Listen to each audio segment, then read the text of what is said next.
So the RAS is actually, for me, I know so a big part of this conversation with so many people is very spiritual, and they talk about the spiritual essence. To me, I'm a mechanic. Yeah, at heart, like, I can't fix a car, but if I understand the mechanics, I need it. I need it for myself. It may not be the same for you, but for myself, I needed I needed to understand, or at least come to a place where that this is a mechanical process. This is not personal. I'm personally affected, but if I can get the grasp of how the mechanics of my mind is working, at least it gives me a place that doesn't involve my current thought of how I lack. I don't want my self-image in the conversation. So if it's mechanical, it's not personal. So if I can get out of myself, saying, okay, it's like, it's the whole conversation. It's not you, it's me, right? And if I can understand that, first of all, there's a mechanical process or a neurological process that's actually happening, and if I understand how that works, then maybe it gives me some power outside of my own misconstrued self-image. But if I'm continuously trying to operate from an emotional place, and maybe just a male thing or emotional place, or I'm in this kind of really non-specific, feely, weird universe, I find I'm just taken out. There's no construct for me to build in. So we know the RAS is real. Since most speakers at some point in time in the literature, you'll see the letters RAS, reticular activating system, the primary filtering aspect for the brain. Because really, how do you know this is a black pen? Do you know because I showed you now, or because you experienced the black pen before? You don't know it because of what you see now. You know it from experience, that this is a black pen. We all agree that it's black, and we all agree that it's a pen, right? We're in agreement, right? That's what really a lot of belief comes around. Now, it's only black because we said it's black. It could be white, but this is the word that we gave it, and we all agreed upon that word. We all agreed upon the color. And the funny thing is, I'm not even seeing this pen in front of me. Where is the pen being observed in my mind? Is it here, or is it here? What do you think? Where is the observation occurring? It's not in front of me. The visual cortex of my brain is in the back of my brain. Light comes in this way, one-way ticket. Light is simply, information is coming in. It's not being pushed back. There's no big screen in front of me where I'm projecting this thing called my life. I'm processing this all internally. It's like the Matrix, with Keanu Reeves. That's what it is. And we have a hard time grasping that because it seems very weird. We're just living in this really bizarre fantasy world. But because it's so weird and bizarre, it means that we have massive amount of control over it if we just understand that we're actually in the Matrix. But not everybody likes the feeling of it being that kind of, people like their version of reality. It makes them feel safe. When you start pulling back the fabric and realizing, hey, there's nothing out there, that kind of freaks people out, because not everybody can go there and feel safe, because it means it's all your fault. It's all under your control. It's all your choice. And it really disavows the ability to constantly excuse ourselves for not showing up, for not taking control, right? Well, it's not my fault. You don't understand my story. And it's, anyhow, I find life is very short to actually have that conversation too many more times, right? Because we're all going to be dead. And kind of want to get some stuff done before I'm buried, because and Wayne Dyer said this beautifully many years ago. He said, it's the only reason we're afraid of our death is that, first of all, we're pretending it'll never happen. We act as it's never going to happen. And we do that because we're choosing not to live. So if we have to pretend that death isn't happening, it's simply because we're choosing not to be alive in our current state. And it's there, and we're knowing that we're sliding towards it, but we're just pretending it's never going to happen, because we're not even bothering to be alive. We're not scared of dying. We're scared of not living, right? And we don't know if I'm not sure if we have the courage to step into what we really want to be, how we really want to show up, what we really want to say, how we really want to express ourselves. So we're actually dead now. That just seals the deal. right? That's where somebody actually puts on a piece of paper, cause of death. They ignored life. That's their death is because they ignored life. That's why they died. They just ignored it the whole time, right? All these lessons screaming at you, but it's a cause of death. Yeah, could you imagine had that written on your death certificate? He died because he ignored all the warning signs, and he basically ignored life, and he sat hiding in the closet until we found this corpse. Like, seriously. Really? Honestly. Well, and but that's the reality of it, right? It just, we're all kind of cruising along and going, if I don't take a chance, if I don't say I love you, I don't say I quit, I don't say I start, I don't do any of those things, I'm just going to be a withered up corpse like an apple core that somebody finds under the couch, when they're vacuuming. Go, hey, there's David. I wonder where he went to. Seriously. So it's just, and I think the beauty of, yeah, well, absolutely. Actually, funny, Jackie, it's just when I hit in my 30s, it freaked me out more than going into my 50s, because in my 30s, I had zero conversation going on. I was just flailing through life like so many people. But now I'm actually, as I kind of cruise past my 50s, I'm kind of curious. I'm fascinated by 60. I'm not afraid of it, kind of fascinated. I go, if I can do 60 without plastic surgery, I'm rocking getting old. That's just going to stay healthy. But but this process is that the more I go on, you realize when you start pushing up against what you're feeling, what's internal, and you start actually pushing up against your wants of life. You may find that it can push back really hard, because it's because you're leaving the atmosphere, right? You're going to a different planet, and it'll push back. And I spent an hour and a half over with a buddy of mine, Kyle and Megan. We sat there for an hour and a half drinking wine and going, I said, guys, I got to get a bunch of stuff out of my head, so don't let it freak you out, right? I'm just spewing information, but don't get weird about it. I need to get stuff off my head because I got stuff to do. I just need to get it out of my face. And it was just great because I have some really amazing friends like that. But when you go into when I'm working with this U.S. Marine, we talked about suicide for about an hour one day. And about 8 months ago, he had a service revolver in his mouth. Well, he's been in the military. He was in the military for quite a few years. He was an AFT officer. So he's been carrying a gun for 17 years. And but it was interesting. We were talking about it, and we were chatting kind of nonchalant about it. So yeah, it's so weird, isn't it? And so I wonder how many people out there that at some point in time in their life, and I bet many have come face to face with this fear, right? And it's not the fear of dying. It's just the fear of people finding out that they actually thought about it.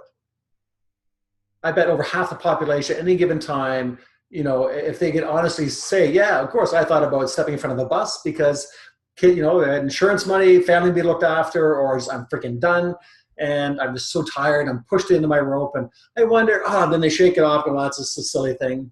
But it does cross people's minds. When you go to a therapist, what are the first two things a therapist will say? If you speak about harming yourself or harming another, we're going to have to report it. So you go, well, it's the crux of my conversation, so I guess I'm out. Right? I got nothing to say. Where do you want me to go? So you want me to give you some fairy tale story, or can I honestly tell you how I feel so I can blow this stuff out? And the lady I was talking to today, who's just read on the kind of on her last wits here, and we talked about that today as well. I said so have you ever, I said, you ever thought what it'd be like just not to wake up one day and just not have all this stuff going on? She goes, yeah, absolutely. And we talked about that a little bit, but she, it's not but the conversation is not about suicide, but it's about, is there a place where we can just let people be and have a conversation? There's no judgment and not be freaked out about it, but not just realizing that just because you thought it doesn't mean it's true. Just because you thought it doesn't mean you're going to act on it. But sometimes you just got to let the pressure valve out, because people are more likely to do something stupid if they feel shame about having the thought on their mind. If they total shame or the inability to express themselves for the shame that they fear they may get from it. People don't have a place to go because it's, for the most part, because it's relative, it's kind of unsafe. That's why Catholics like confessional. I can go once a week and blow out the lines, right? And then and I'm done. Okay, I basically said everything I needed to say. If you're completely honest. Well, this lady's on 4 different types of drugs. But regardless of why it's there, it's just, if you can actually just diffuse it by not making the whole world being weird about it. She tells her spouse is going to have her, I'm going to have her on 24-hour surveillance, and I'm just so freaked out. And no, I just think that's more likely to happen if you shame her into keeping it repressed. I think all sorts of weird shit in my head. What separates me from the psycho is I'm a functioning psycho. I don't act on my insanity. Yeah, absolutely. And I keep asking people, I said, if you could over the next, or the last 30 days, I think I said this last week, if we could transcribe everything you've thought in the last month, every weird, bizarre, kinky, crazy thing that went through your head, we could actually have it transcribed. Would you just put it out to let people read your last 30 days of thoughts? Not a chance. Yeah, Jackie. Yeah, you have to, have it all R-rated, But the thing is, it's so what do we do with that stuff? Right? You walk around but feel totally ashamed. And this is more in kind of North American cultures, these, developed cultures. It's not so much in other cultures, they're a lot more expressive, especially the Latin-based cultures. They're much more expressive, and they tend to blow the lines out a little bit more. Just Italian women screaming at Italian men, right? They're blowing the lines, right? They don't, it's done. It's not personal. It's just the way it is, right? So it's just, again, it's an interesting process when, again, it's that you can, when you actually have a sense of certainty, especially when you have a community that actually has this, when you have, when you can be in a place where you can actually have a safe conversation and knowing that really it has no meaning, right? I mean, you can give people opportunity. It's just a sounding board, give people a place to express themselves, but it's, but it really has no meaning. And I don't think you want to be careful, but not getting so caught up of the stuff that runs through your mind. I can stand next to a river. I don't have to drown myself in it. I can just watch the stuff flow by. I go, that's moving pretty quick. I'm glad I'm not in it. Right? So stuff that's going through my mind, and go, it's fascinating. Some things require your undue attention, but a lot of it is just, if I feel judgments coming up, I quickly take a deep breath, and as soon as I breathe, the judgment goes away. Right? If I see something crazy coming up, I'm going, hey, that might be kind of fun. No, hang on, no, I don't have the time. All right, okay, just focus here. All right, but I think it's part of the challenge that we're trying to create is that the process we're trying to create is that as you meander through this, through your life and your career and these experiences, if you're really confident about the person who you are and you're really self-assured, then you can really express yourself in a bunch of really unique ways and not be afraid to, and actually have a pretty extraordinary life that a lot of people are very jealous. A lot of people would be very jealous of because they just didn't have the courage to step out like that. But you're going to be dead anyhow in a short period of time. So what the hell? Seriously. What are you holding back for? You're gonna be a dirty old 90-year-old. Oh, Grandma, that's disgusting. Really, you said that, right? Get it out now. Where it's still acceptable, right? I mean, it's not giving you. I might have to unfollow a few of you on Facebook. I don't see what's going to come out after this conversation. Oh my God, she really did that. Well, that's interesting, right? Anyhow, I digress. Well, this can't always be serious, right?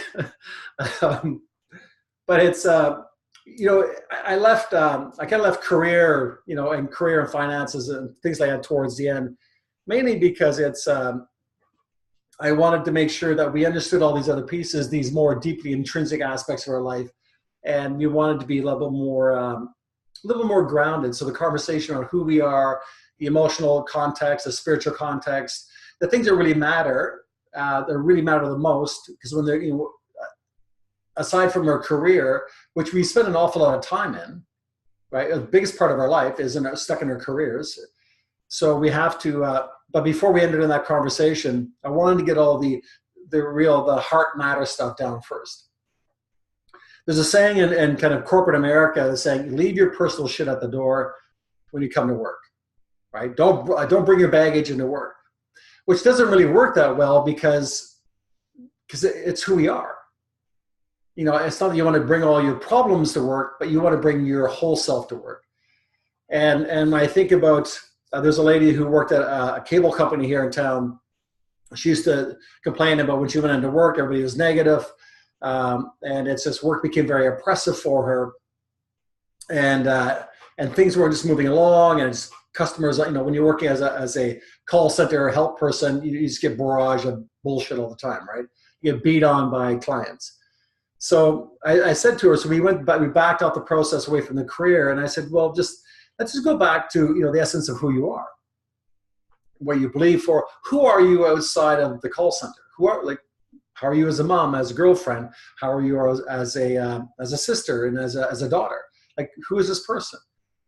And if all those parts of you showed up inside your career, how would you deal with the negativity around you? Or is it really negativity?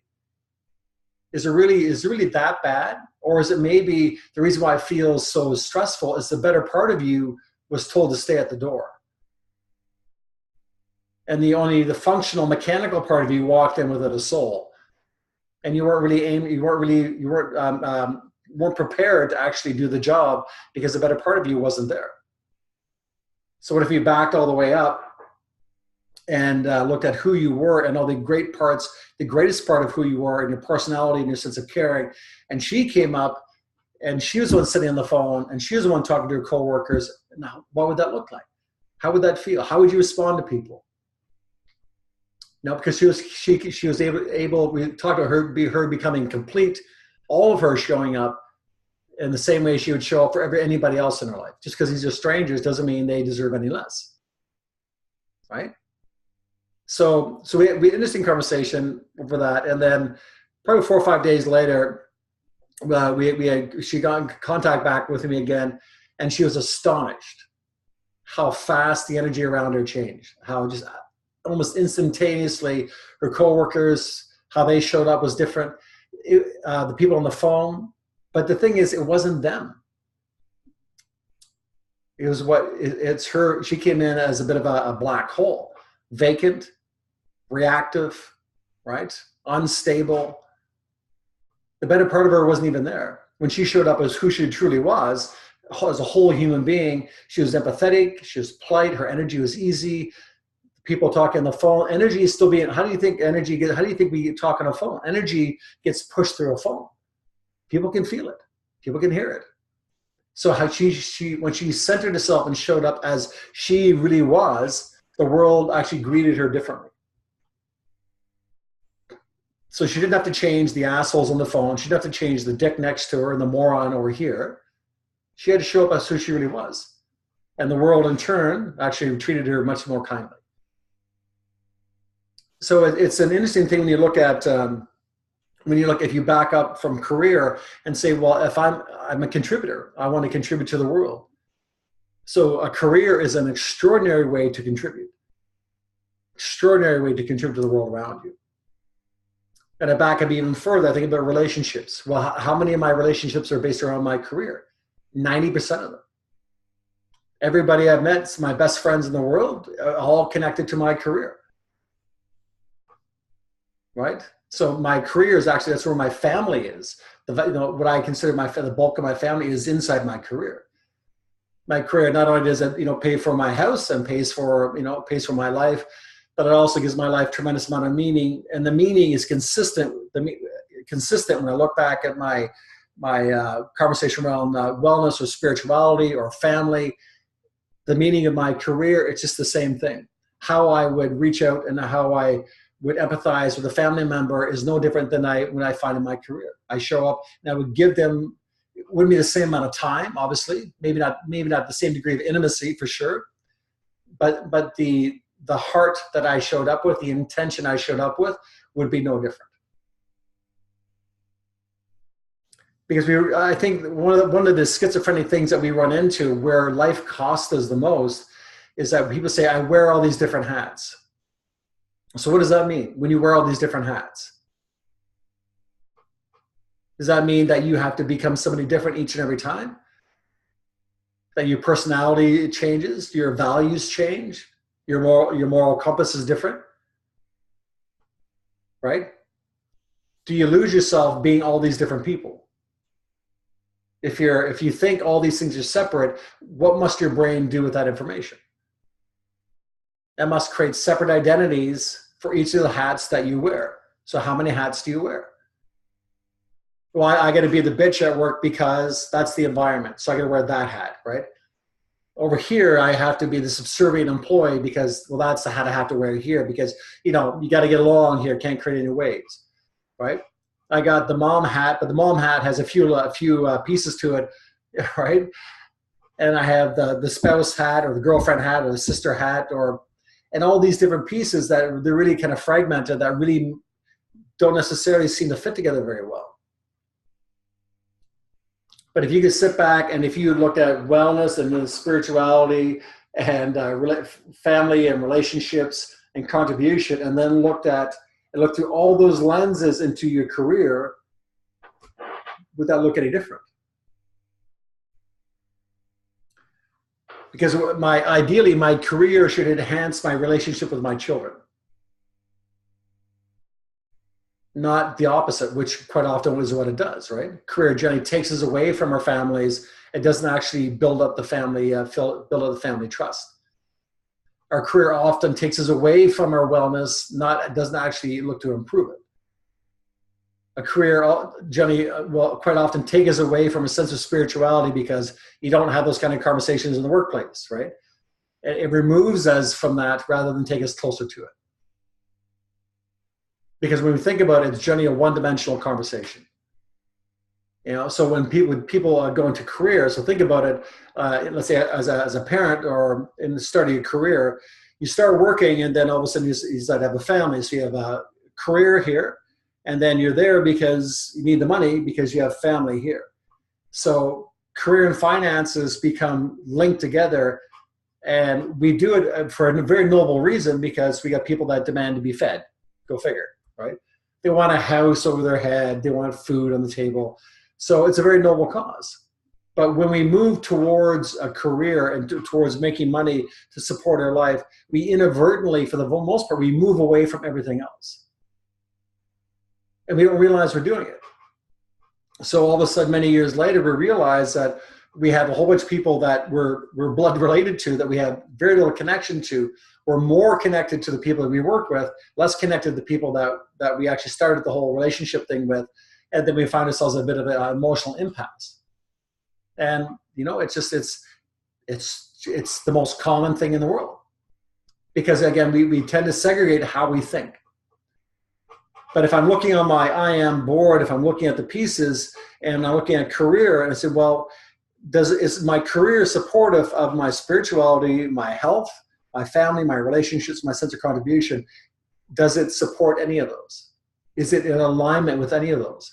And if not, I have a couple choices. Change careers, always a choice, or to change the way I show up in my career, change the way I function inside of it.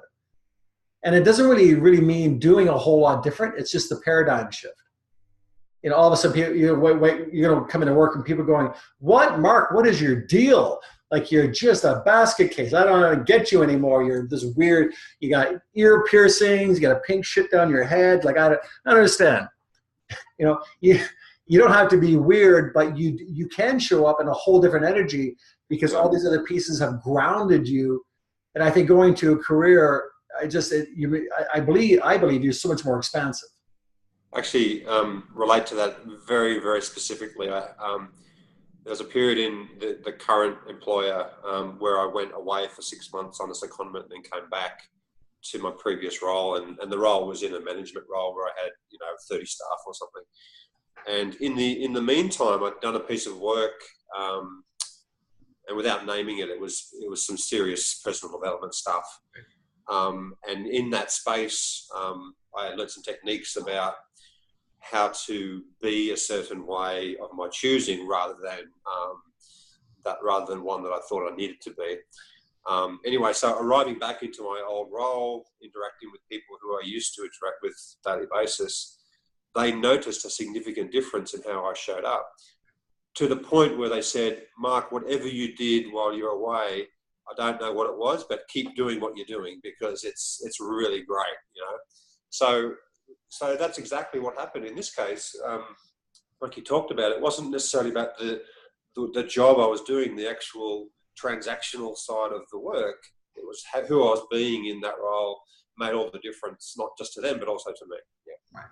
Absolutely. Yeah, and I think that's the part. It's the crucial piece, is that it's, you know, we do get to choose, but we can't make the choice if we don't know how we're trying to show up.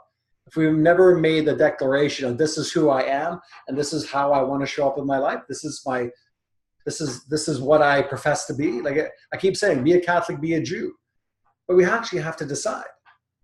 You got to, you know, if we don't take, as they say, if you don't take a stand, you don't stand for something, right? You fall for anything.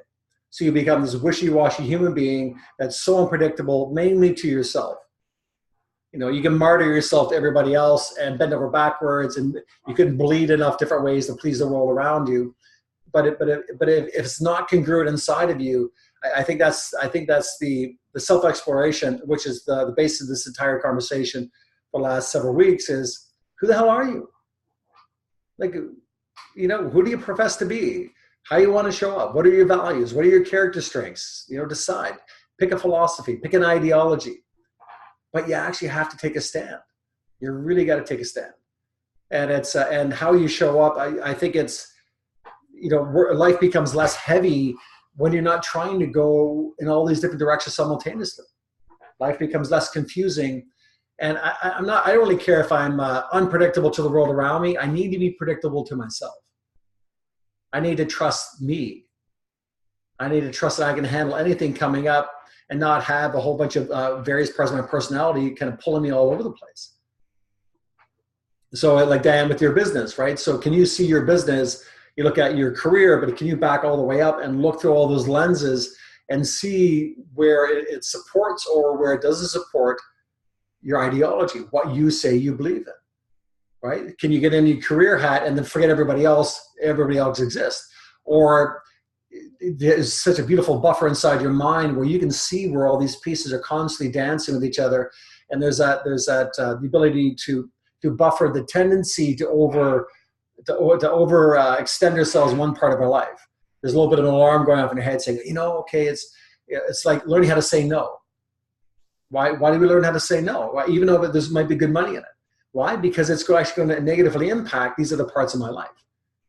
And it doesn't mean I can't have the money. It just means I need to find a different way to get the end result without it actually compromising what I truly believe in. Because normally we kind of think of a kind of a one-dimensional way. You know, oh yeah, it'd be great. I mean, an extra $15,000. Yeah, I love that. However, here's the cost. Here's the cost. And you have to start weighing that out, but you can weigh that cost of pursuing your career against all these other pieces because you actually have the mental bandwidth to think about it. This is what I said I believe, and again, we did all this work on these other more emotionally context pieces, and now this is coming up and going, yeah, and it makes you second guess. It makes you thinking about it. It could be a great thing, but at least it's like Jiminy Cricket, you know, back in the old world of Disney. Right? Something on your shoulder that says, hey, you know, just think about it. Before you say yes, just think about it. So what in you is loud enough to say, think about it. Yeah, this doesn't feel right. Good. Then what's inside of you that you've created that offers that buffer to your decision making? So you don't knee jerk or react into a way, oh, that'd be a great idea. I love that. You know, 4 months later, go, the worst decision ever. I'm exhausted. You know, it's not what I intended, but you made a thought out here about money and career that I wasn't even talking to the other board members about wellness, spirituality, family, and relationships, and right. And I'm not saying you specifically; I'm just saying just as a career, right? But again, it's in that thought process we look at, because most of us spend so much time in our career. it takes up so much of our life. It's really kind of a crucial thing to be actually make sure that we don't disappear in it. That we're not constantly moving into this career, regardless of how noble, regardless of how altruistic it may be. Is there a major sacrifice to the things that matter most at the end of the day? And if we're in the mode of we're not in the mode of actually having a career where we're being paid X amount of dollars to be out there, our parenting could be the career for a stay-at-home mom. And inside that career, it's the same thing. So in my role as a parent, which is absolutely a career, if I'm staying at home and that's my career, that's my role, again, are you a self-sacrificing parent to your own detriment because you won't ask for help? And you just let things roll, and you martyr yourself saying, I got to be strong, I can't be seen as weak. And women have a real challenge with that, because women is, it's supposed to, you got to be pretty, and you got to be effective, and you have to be sweet, and you have to be able to manage all this stuff, and you can't be, it can't be seen as weak. And the kids have to have, clean faces, and all this stuff's got to be perfect in the modern world of how things are projected. And it's, so again, I think it's just, even as a career role as a parent, all those other roles still apply.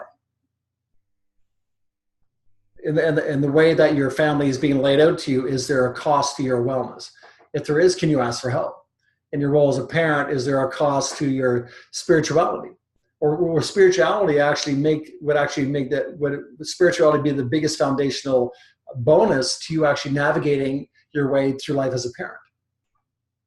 Would it give you guidelines and skills and a sense of identity and purpose that allow you to navigate through the world as being a parent? Family, right? It's just how does your immediate family and family around your friends, how are they a part of that process in supporting your role as a parent? Because we remember at one point in time, we were a tribe. We were tribal people, and we did all this stuff together. It's not just a really a nice saying where they say it takes a village to raise a child. The village raised the children. That's what villages did, right? It's simply what they did. So we pulled all their resources, we pulled their skills. Right, and we did it in the support of everyone, not just anyone in particular, but we pulled all our resources. Right, and we had we had the tribal leaders, and we had warriors, and we had the shaman, the spiritual leader, but all the resources we gave them freely to the tribe, and everybody helped pull their own weight. And then the world that we live in now, it has more of a tendency to be very individual based, where there's a huge amount of pride saying, "I did it my way." It's the me culture. How many SUVs that seat 7 have one person? Always. Maybe me. but I got mine for my kids and all their stuff, right? My daughter's dance bags, and anyhow. But how many things that we do outside of a tribe? Thanks, Sam. How many things do we do outside of our tribe? Do we acknowledge that we have one? Do we need to create one? A tribe of people that are willing to share, I have some great friends I can sit down and talk with, and we can share conversations and really powerful things. And we're a place where we can ask for help.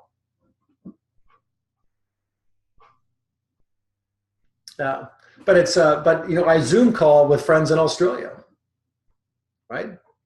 It's just, and I think making use of that. But even with that, is there, can we find people that are of like mind?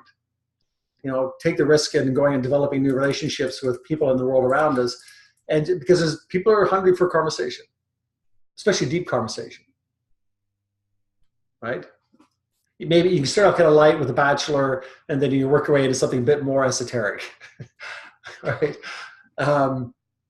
But it's but again, if I think if you look at the embodiment of what we were speaking about as career, and look at the challenges within it, as Mark had said, the challenges within our career and how we feel about it, either pursuing it or staying in it, really I think is more philosophical than it is an actual. It's not the transactional piece, it's the philosophical piece around it. And when we show up differently, the career becomes different. change the way you look at things, and if you change the way you look at things, the things that you look at will change. They have to. Because everything that you look at when you're around your career are based on 100 different prejudices and points of view that you hold. And has nothing to do with reality. Like nothing at all.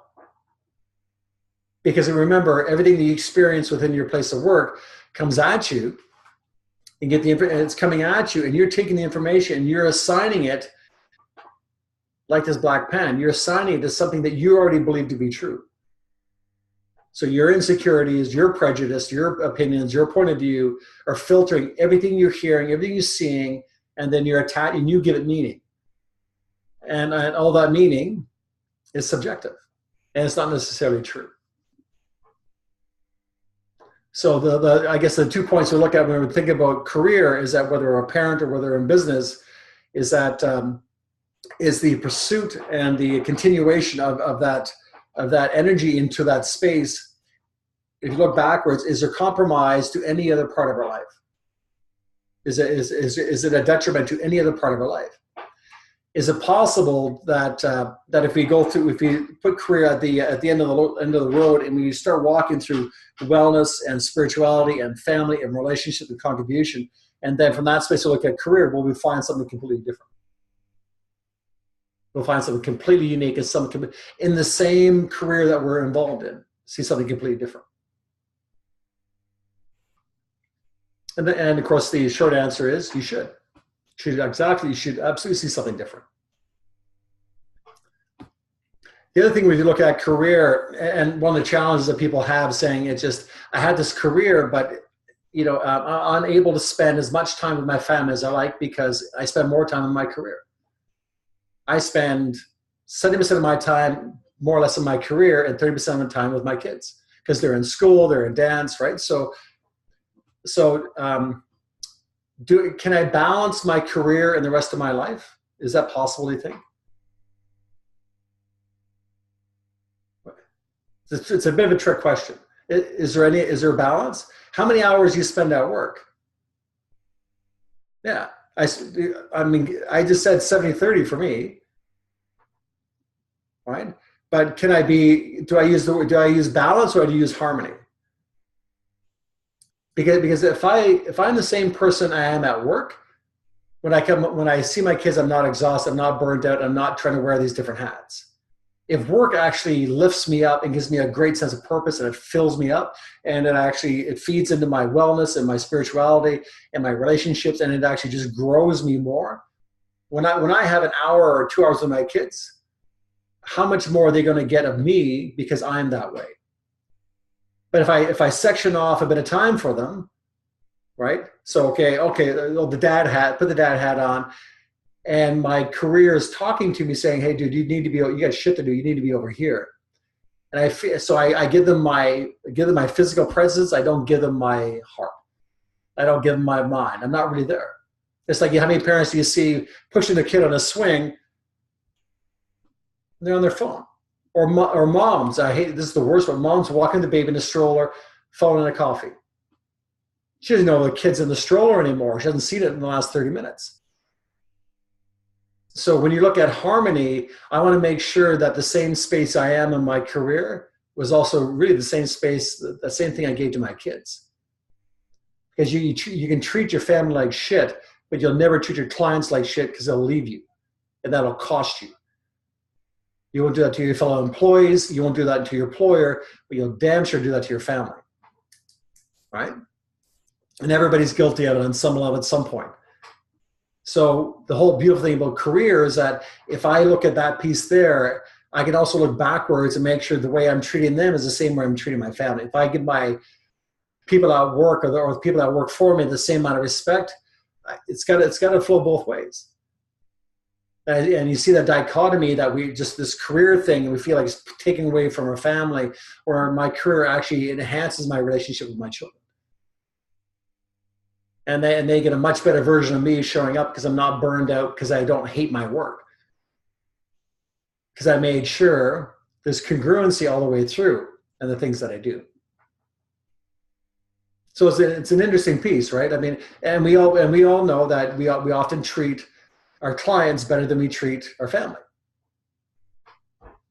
Because clients can say anything. Guess what? You're going to suck it up, right? Because you don't piss them off because you want their money. So you'll bend over backwards to accommodate a client, but you tell your kid to shut up and get to the room, right? And I'm being a bit melodramatic. I know it's not that bad, but if you look at it, how many bad parenting moments do we have where we feel guilty as a parent for being an ass, absolute ass, that we would never get away with in a career, ever treat anybody that way,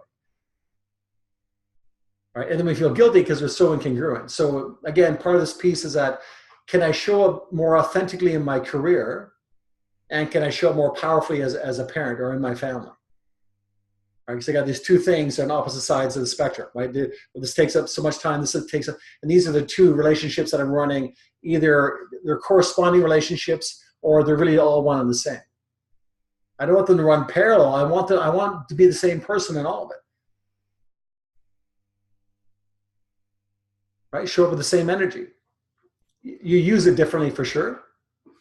But there's a certain you reserve a certain amount of intimacy for your family that you won't give out to your workplace of work. But the essence of who you are should be the same.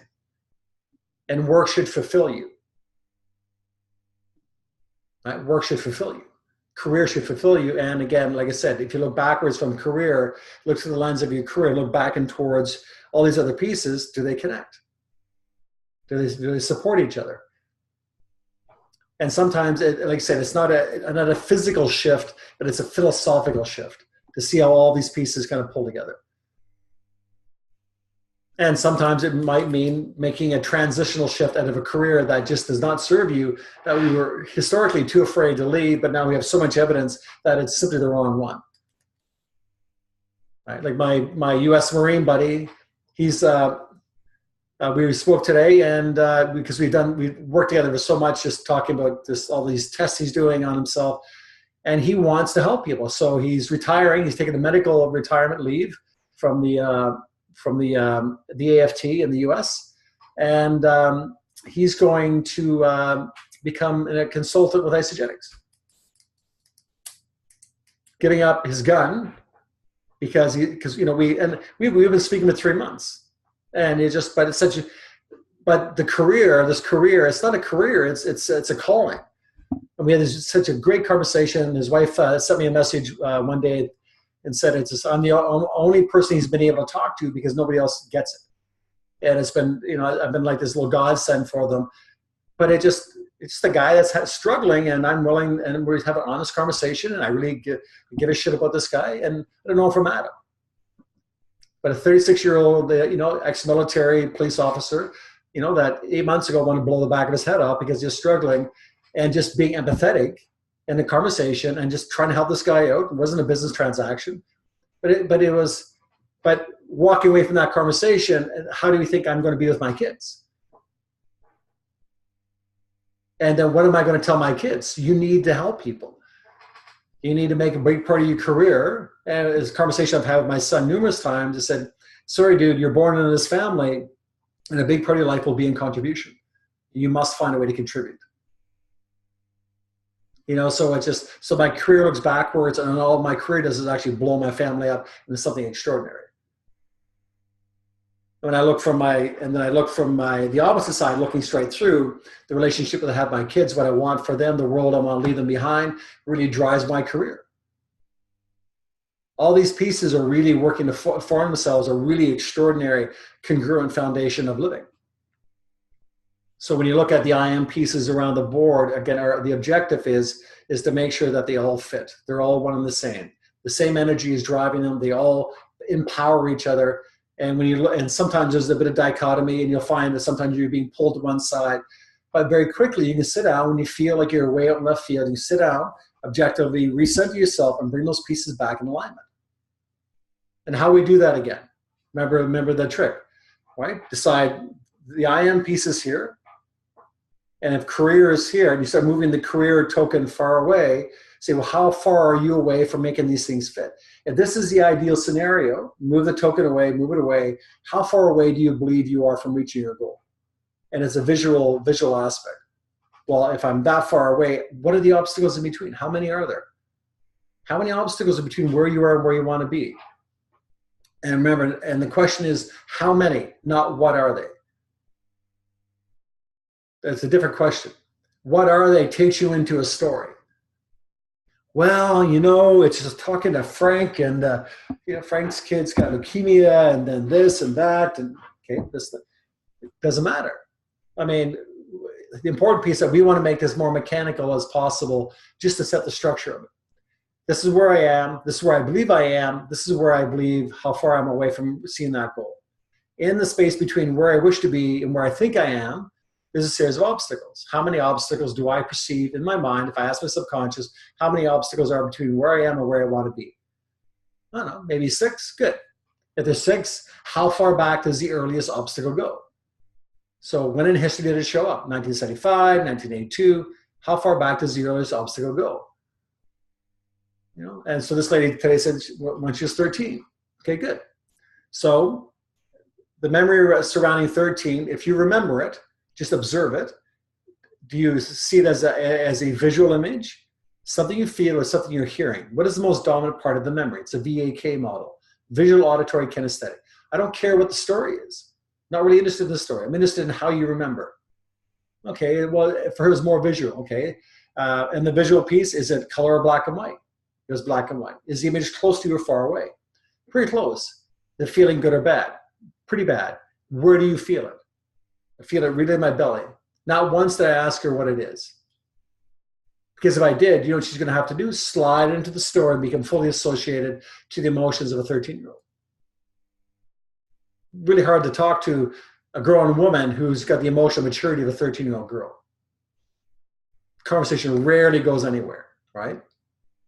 And that's what we keep doing. When we do this dumbass stuff in our life, is we slip into those roles and we don't even know what's happening. So 13-year-old girl, black and white image, right? Very close to her, feeling in her gut. Not much auditory stuff, but it was a bullying situation. So we took the black and white image and I said, keep pushing it far enough away from you until the feeling in your gut lessens. And so she sat up there looking at the wall, and she looked and looked. And then she looked back and she had pushed it far enough away. How does it feel? Feels better. Again, didn't ask what it was. Not my business. She doesn't need to be talking about it. Right? It feels better. Perfect. Okay, well, let's just keep it out there for a while. Now, once we took her through that process, then when I had to recenter her. So let's just put that aside. Now you're feeling better. We actually buffered the emotion. We want to make it feel better. At the end of the day, that's all we're trying to do, right?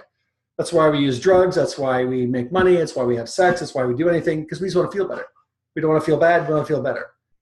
And the memory stuff, it's just we need to sort it all out. We just need to feel better. So how do you immediately feel better so that you can actually manage working with it? So if the image is really close to you when you think, when you remember it, if it's close, it means it's very real to you because it's in your face. If you look at the image and say, well, yeah, I remember, and people are squinting, the image is really far away. And what does that mean? It's not as real. But if I got it in your face, it's real. At the age of 13, she's 53. The 13-year-old was in her face. How quickly can she access the 13-year-old? Freaking heartbeat, instantaneously, all the time. It's in her face. She can't help it.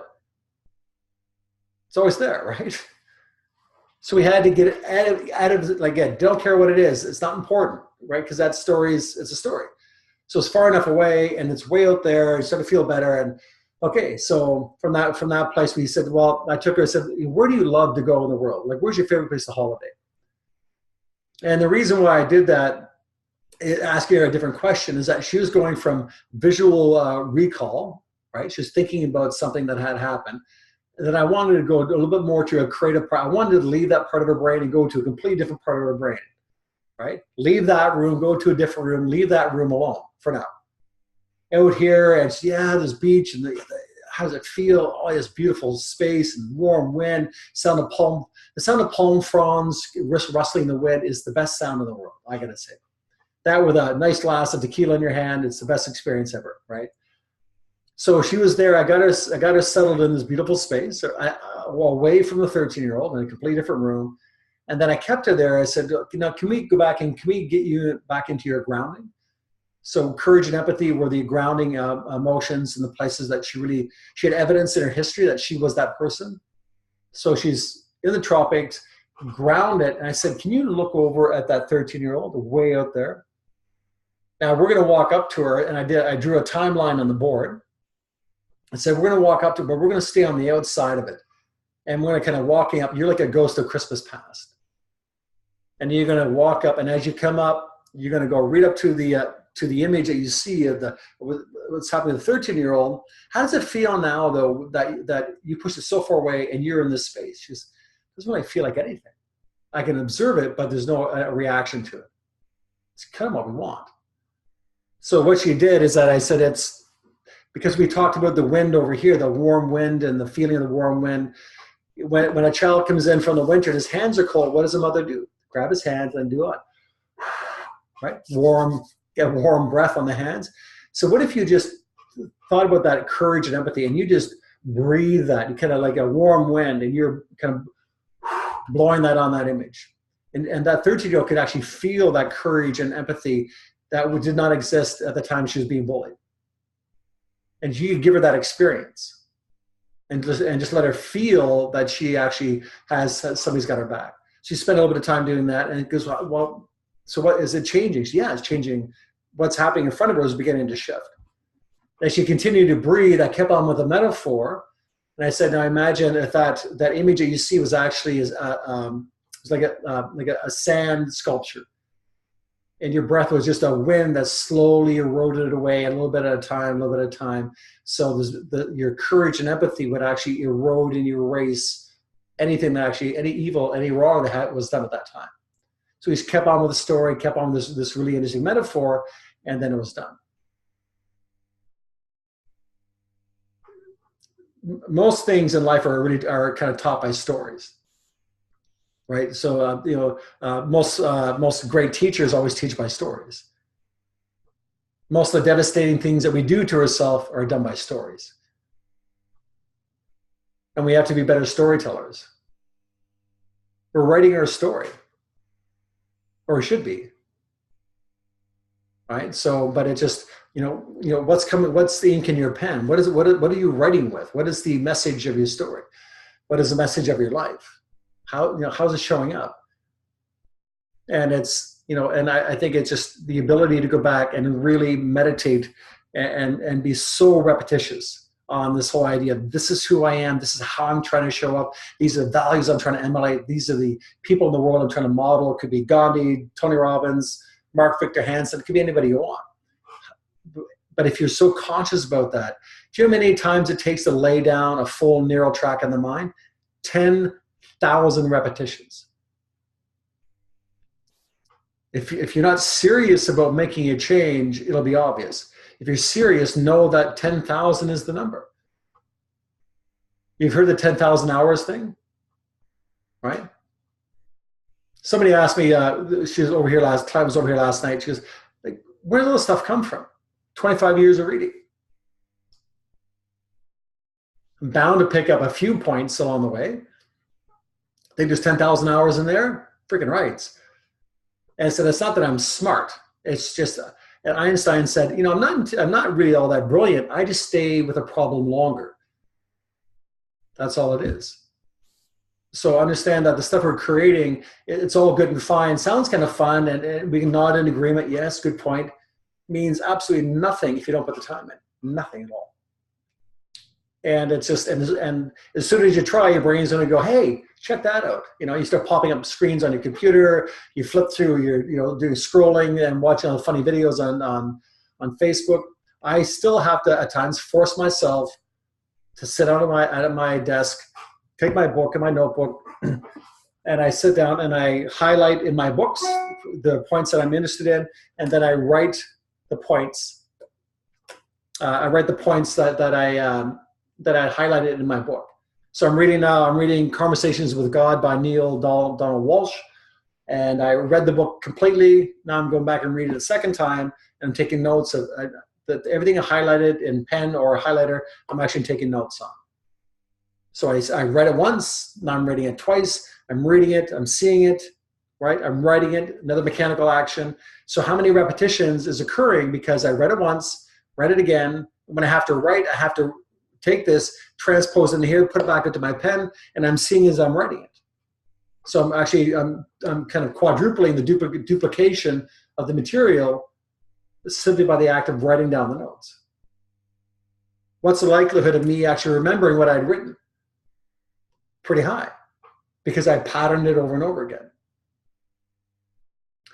And you look at all successful people. You look at a baseball player. We hear this all the time from I'm sort of brain dead here. You look at a baseball player. What do they get paid $20 million to do? Hit a ball, right? Catch a ball and throw a ball.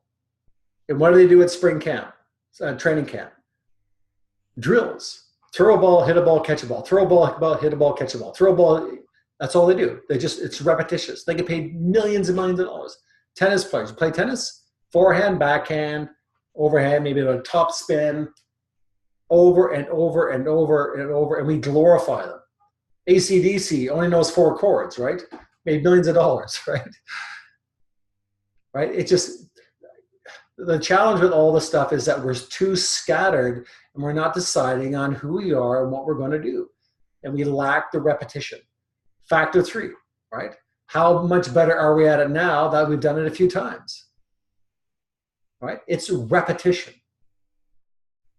But you're not going to do the repetition if your brain is going in 9 different directions. If you don't decide, be a Catholic, be a Jew, freaking decide. You have to take a stand somewhere, and you can change your mind somewhere down the road if you realize that was maybe not strong enough. But the likelihood is that if you actually start incorporating a really sound philosophy and you're really saying, you know, this, I would die for this opinion. I would die for this. I know myself well enough that I would defend my point of view. I would stand up in front of a judge and say, this is why I did it. Do you have that kind of conviction? If you don't, you got to go back to work because you don't know yourself very well. Because it's one thing to offer great advice to the world. And be a good person. But most of the crimes in the world have been caused by evils being perpetrated on the world and good people standing on the sidelines doing nothing. And I think that was Einstein's observation. And I'll end with this quote here is from Andy Andrews, who wrote a series of books called The Traveler's Gift, The Noticer. Yeah, great books, right? And I love it because at the very end, he's got all these kind of Q&A at the very end of his books. And he said, you can be a good person but have no character. Right? You can be a good person but have no character. You pay your taxes, you don't beat your kids, you don't cheat on your spouse, you go to work, you do your thing, but you don't do any good either. What are you standing up for? What do you take a stand for? Do people know who you are? Or are you kind of you're kind of like they call milk toast. Kind of, not a bad person, but you're not really a good person either because there's no character there. Like, it's just people don't know who you are, what you stand for. And it was a really powerful point because and again, it just piggybacked on Einstein's statement talking about the most of the atrocities in the world were actually caused by the bystanders, not willing to lift a hand. So when you think about all these things we've been talking about the last little while, what is it that, we don't have to topple a government.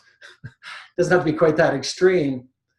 But I think it's important that, first of all, we learn to stand up for ourselves against our history, against what we've allowed to occur inadvertently inside of our mind and then corresponding inside of our lives. And then take a stand so that when it's all said and done and your life is over, people know exactly what to write on your tombstone. So one of the things, I'll offer this challenge to you guys next week, and I'll offer a prize. I won't tell you what the prize is, but I'll offer a prize next week, is write out your obituary and send it to me. Yeah, write it out. It's an eventuality. You may as well get it over with, right? It's like your life insurance policy. It's not a life insurance policy. I'm financing somebody with my death. I hate that idea. Right? But write out your obituary. Make it, pretend there's a long-winded cousin there that's going to talk about you. Write out your obituary. Because if you know how you want people to see you, then you might want to start being that now. Or if you had that inside of you, then you might want to let the world know that that exists. Because you write all those things, you see how many, yeah, isn't that weird, huh? You get all bizarre around it. Look at all those things that you've written down that I want to be seeing this, this really matters to me. It really matters that people see me in that light. It really matters that people, my kids think of me that way, that my parents think of me that way, you know, even though they may be dead before me. Do you want your parents to be proud of you? Do you want your kids to be, to feel that they have such a path to follow? Do you want your friends to, you know, friends see you as this incredible human being? Whatever it is that you desire the world to think of you when you're gone, and the impact you want to leave in the world, it'd be a good idea to articulate that. As Stephen Covey said, begin with the end in mind, and the ultimate end is our death. And it's coming. So what if we could live into it? What if we could live into the reality of who we wanted to be and make that our life's purpose? Wouldn't it be cool just to be that old person, 95, going, I am so freaking done. I am so tired. What an extraordinary life. I am not afraid. I lived my life and I'm going to see my maker completely bankrupt. I gave it all away. I got nothing left. Be a cool way to go. I know I know our conversation's been a little bit over the map today, but again, like I said, it just, as I'm getting closer to the end of this piece, it's just more, I think, more important to look at, you know, really taking a stand for oneself, really being able to identify, or have the world to be able to identify who you are as a human being, right? How the world to be able to trust who you are. And you know, and it's and live a life as you know what Henry David Thoreau said. There's two quotes that stick in my mind: the mass of mankind lives their lives in quiet desperation, or you know, go boldly into your dreams and live a life uncommon in this hour. And there's more than enough people living their lives in quiet desperation. I do not want that to be my life, and not on my freaking tombstone. Right? I'd much rather know that I had an extraordinary life, not that I was an extraordinary human being, I just had an extraordinary life because I chose it. And I can only do that by being courageous, knowing who I am, and being around a tribe of people that will help me make that dream come true. And you know, my folks, we're running late, as always. I appreciate the time to have a one-sided dialogue. It's you're kind of miming there, and again, it's just, you know, it's okay to use your words as you tell children. It's okay to use your words, offer an opinion. Mark, I appreciate you giving that story those couple stories in the very beginning, because the more that we understand how it relates and how we're experiencing it, the more powerful it becomes, because then it makes it real. Otherwise, it's just philosophy.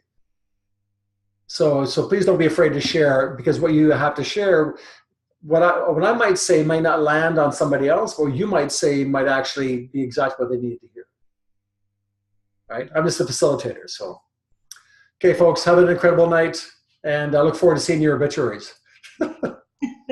Night. Bye, guys.